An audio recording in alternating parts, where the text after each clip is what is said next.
Après les bouleversements provoqués par l'ANI, une nouvelle phase de recomposition d'ampleur s'ouvre sur le marché de l'assurance santé. Les revalorisations tarifaires suite à l'envolée des dépenses de santé et les possibilités de résiliation infra-annuelle favorisent tout d'abord une accélération inédite de la mobilité des clients, comme le confirme notre enquête auprès d'un panel d'assurés. Parallèlement, la généralisation d'ici 2026 de contrats collectifs aux 5,7 millions d'employés de la fonction publique impliquera un net durcissement de la compétition. Toutes les familles d'acteurs, dont les mutuelles, les assureurs, les groupes de prévoyance, les banques et courtiers, ainsi que les assurtech, sont à l'affût pour tirer parti des recompositions en vue et des nouveaux financements mis sur la table. Je pense par exemple à la participation de 50% imposée aux employeurs publics. Dès lors, quelle mutation du paysage concurrentiel anticiper ?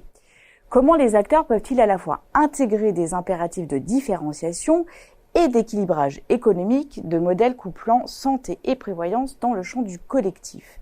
Et quelles sont les pistes explorées pour inscrire les dispositifs de prévention dans les usages effectifs des assurés?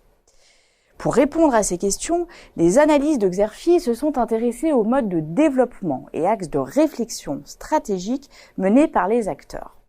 Il s'agit d'abord de la différenciation par le service et l'accompagnement. Pour cela, les acteurs misent sur l'intégration de l'intelligence artificielle, la diffusion des assistants et du prédictif en santé. En parallèle, ils cherchent à optimiser les modèles de service via la mutualisation des coûts, l'industrialisation des solutions, la facturation des prestations, la création de structures ad hoc ou encore les partenariats avec les assurtech. Le deuxième axe de réflexion porte sur les grandes manœuvres autour de la cible clientèle de la fonction publique. Des manœuvres qui passent par la consolidation et par des alliances stratégiques des principales mutuelles de la fonction publique.